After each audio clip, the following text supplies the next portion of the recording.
Right guys, that's the Blackwater campsite in Kinlochleven. Day 7, final day to Fort William. Still feeling good, legs are fine, feet are fine. Quick review of yesterday. Rannoch Moor, absolutely incredible, very moody.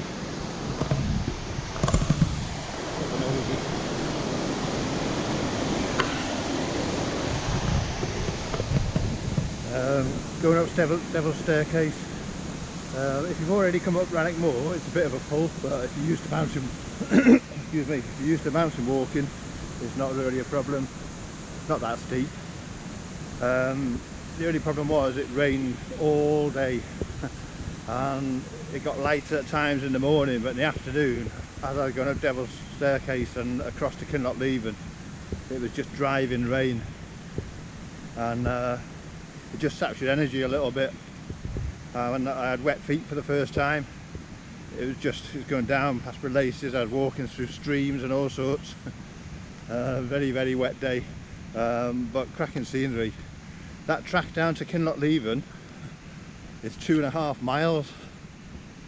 So when you come down off the path and you hit the track to go down to the town, don't think you're nearly there, because you're not. It's very steep, and then it's wet. It's very muddy as well, so it jars your knees a little bit going down. But overall, 20 mile yesterday, cracking day. Today the weather forecast is drier. Might be some showers, but you can actually see some mountains, and I think you go this way. No signs here, but according to the map you turn right. That steep descent into Kinlochleven, we've now got to do a steep ascent out of it, so we'll see what that's like.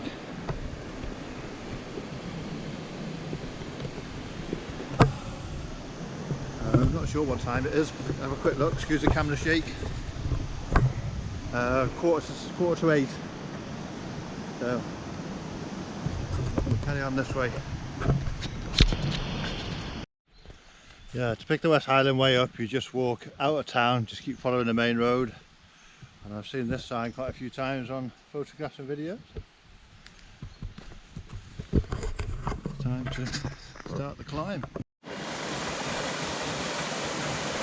Third crossing already. I think stepping stones is the theme of this walk.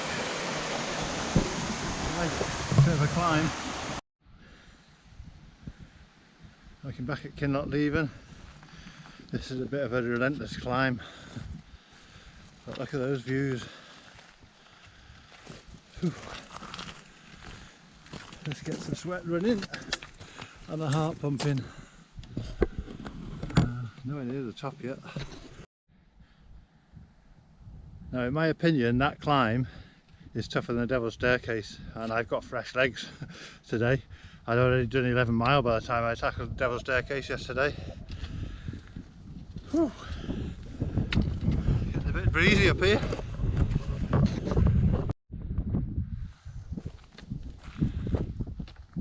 Looking back the way I've just come, it's quite windy up here, so when I turn around there'll be a lot of wind noise on the camera. This is what my view is and where I'm going now.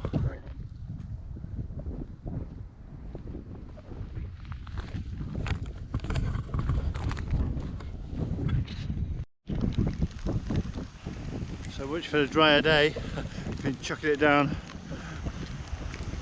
It's windy and it's colder today.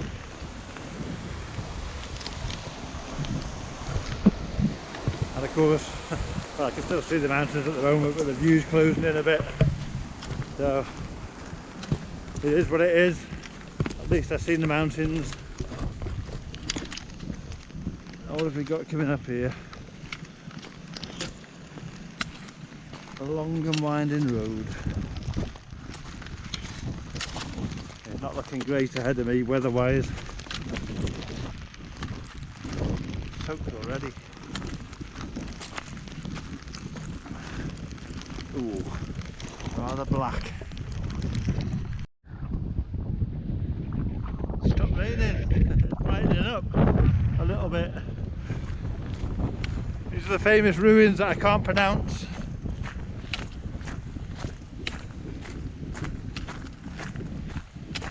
Oh, a lot cooler today. Big temperature drop today. It's the first day of being glad of this coat. It's been too hot every day. Let's have a look at the ruins. Everybody else does.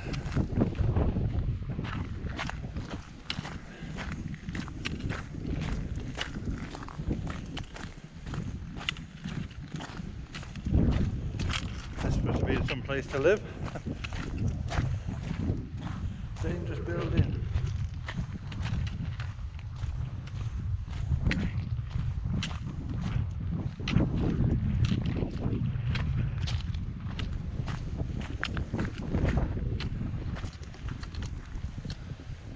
Pretty epic scenery now.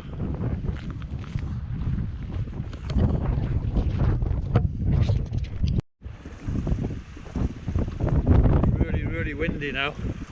This track is just loads of runoffs from the mountain. There's a river down there, and you can't step across all of them. Some of them just go on for ages. You just have to walk through it, like walking through a river. Some of them, like this, you've got stepping stones. Some of them, it goes on so long you just have to try and pick the shallowest part and walk through it. Look at that scenery. Absolutely spectacular. This is what it's all about. Clouds have lifted. Hopefully it'll stay dry for a bit.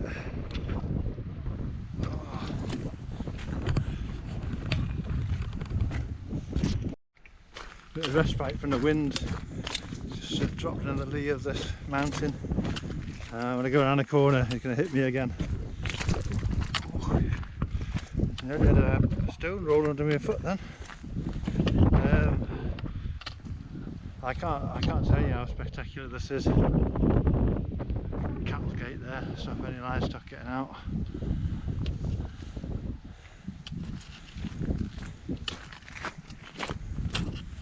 I saw 2 dog walkers in Kinlochleven and I've seen not so since.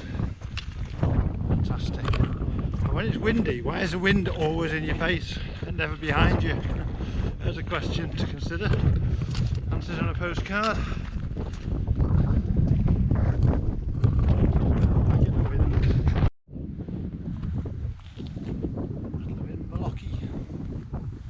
Right, hitting the forest now, and I've actually seen a couple of people. That gent in front of me, he's a fast walker. He caught me up there. I just had a chat on the way down. He's a fit guy, and a group of 3 just gone the other way.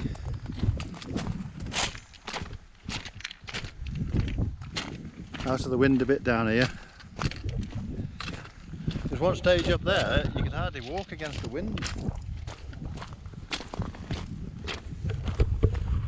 Into the forest then. Nice view looking back.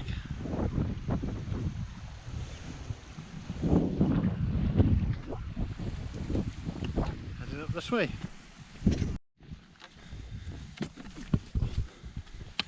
It's a nice little track. Should be able to see Ben Nevis in a minute.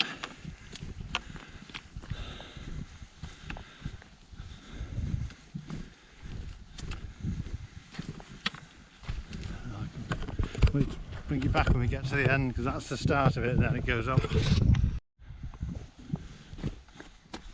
Well, you would have been able to see Ben Nevis, except that it's a wreathing cloud. You just past the corner of this hill, you just see the start of it going up there, but it's all in cloud. You can make a bit of it out through the clouds. Big Ben. Have a look at the rest of the view.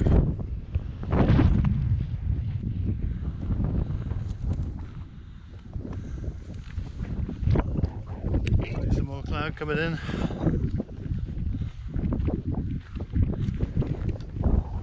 I've got to check what the weather is tomorrow when I get to Fort William. Whether to do Ben Nevis tomorrow or not. If it's poor visibility is quite dangerous at the top, and I've never done it before. I don't fancy doing it on my own if it's poor visibility, but if it's given a better day I shall get up there.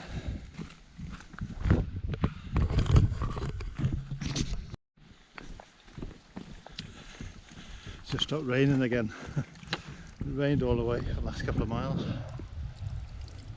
Bit of deforestation going on.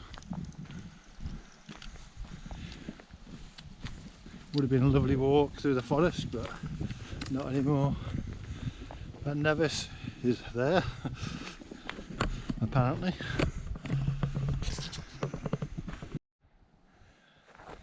Ben Nevis down there. Big Ben.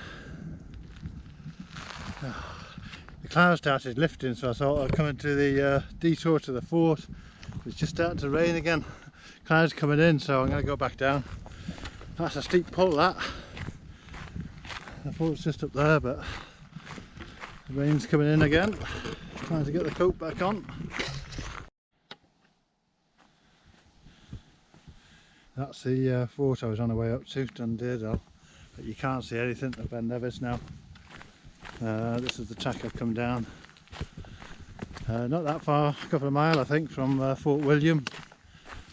I think this road joins the main road, and then it's a couple of miles into the town. But if you want to go to that fort, there'll be brilliant views up there, but it is a real pull. If you've got tired legs already, I wouldn't bother.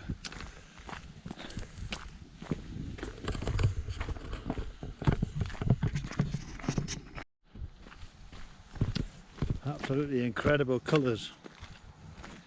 You're looking at the landscape now.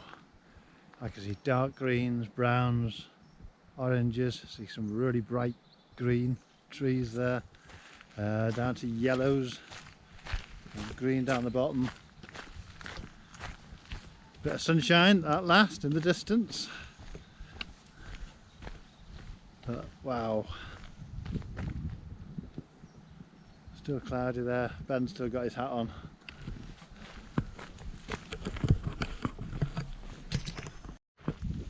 Oh, it's never ending track. It's like cannot leaving. Right, that way. Fort William. And so, just the boarding bit left. Some nice colours on the trees there. Oh, there comes the rain again, typical. The coat's been on and off so many times today. Road slog now. Get to the outskirts of Fort William at the original end of the West Highland Way, and then another mile into town centre to the official end of the West Highland Way. Bit of a mundane ending along the road. This is the original end, 95 miles.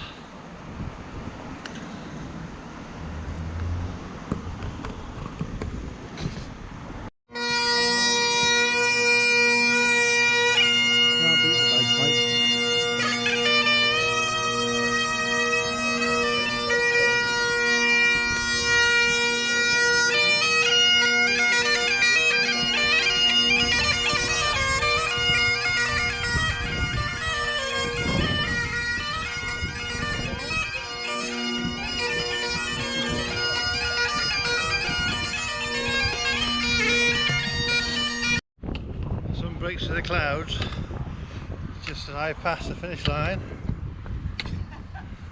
for the West Highland Way. The weary traveller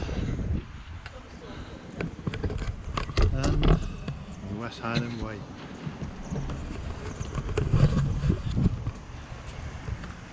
You're a bit emotional. Absolutely awesome walk. And that's, look at that rainbow.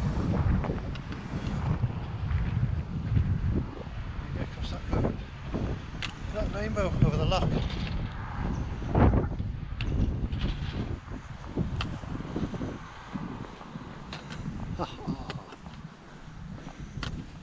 That's a good end, isn't it?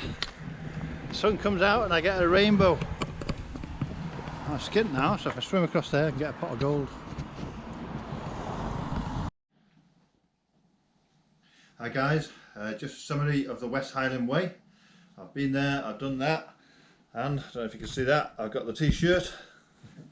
So just a bit of a summary about the West Highland Way. You start in Mulgai outside Glasgow and you supposedly travel 96 miles to Fort William.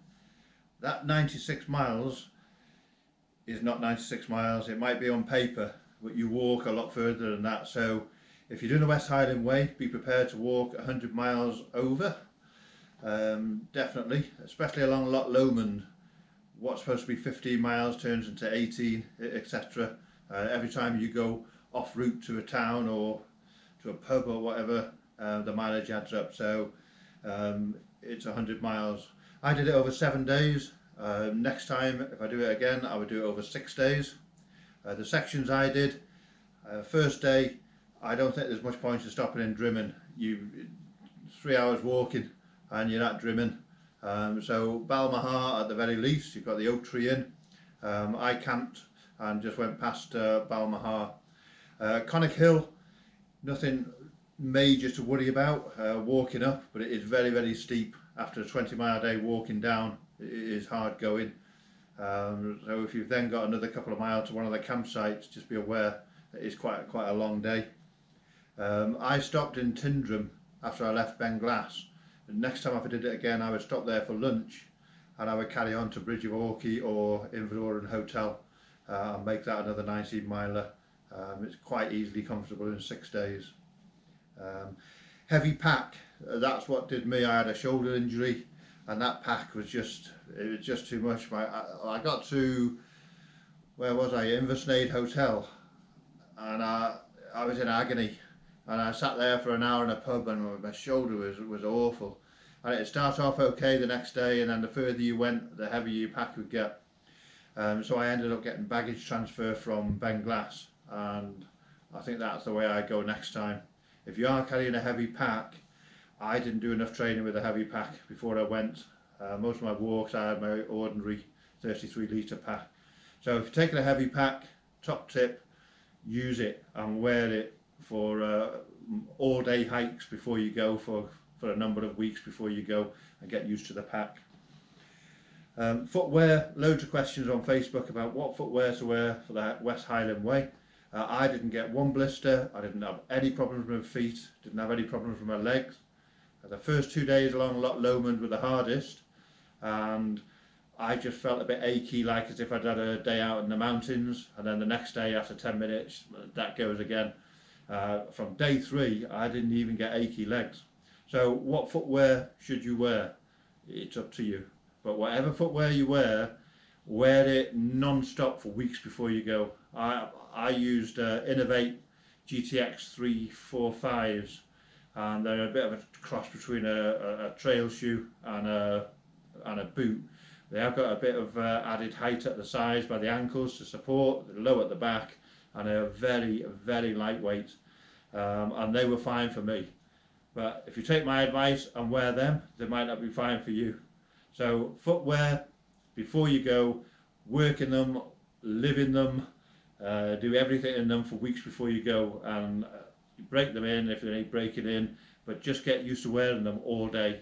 If you do that for 2 or 3 weeks before you go, then you won't have any problems, you won't have any blisters.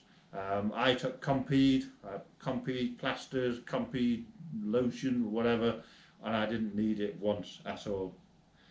So what can I say about the West Highland Way? Loch Lomond is stunning, but from there the scenery opens out and it gets better and better with every day. My favourite section, 2 favourite sections, Rannoch Moor was absolutely incredible, and you just can't describe how good it was. It rained non-stop, clouds were low, views weren't that brilliant, but even so it was awesome. And the last day from Kinlochleven was really hard. Probably the hardest section is around Kinlochleven, dropping down there, down that never-ending road, and then climbing back up the other side the next day. But once you come out on the top, you go through a valley and it is absolutely stunning. So day 6 and 7 were my favourites, but every day had something, and it was just a brilliant walk. I said on the videos, is the West Highland Way for you? Well, I'm coming on 57, you know, aches and pains and leg injuries in the past, etc., and no problem at all. The heavy pack was the worst thing for me. Baggage transfer, you'll have none of that, and you can really enjoy it. So as long as you're moderately fit, then just go for it. If you're not that fit, break it into 7 or 8 days. Don't have any 20-mile days. But it is well worth doing. I'd recommend it for anyone. It's well marked. 1 or 2 places where I wasn't sure, but if there's no sign telling you to go somewhere else, just stick on the path that you're on, and you will eventually come to a sign where you need to turn off. It's very easy to follow. I use the footprint map. I don't have to refer to it much. I checked it every morning before I went. 1 or 2 places where I got it out just to check where you go left or whatever. But just enjoy it, enjoy the scenery. Don't forget to look back. When you're walking and you look back, sometimes it's better scenery behind you than it is in front of you. So that's my summary of the West Highland Way. I appreciate all those who have left comments, who have donated to the Mind charity. I'll keep that going till probably end of the first week in November. Links are on every video in the comments. So please donate if you haven't done so to that. I'm aiming to get to 500. I'm just under 400 at the moment, so I appreciate that. But if you get a chance to do the West Highland Way, highly, highly, highly recommend it. Thank you very much.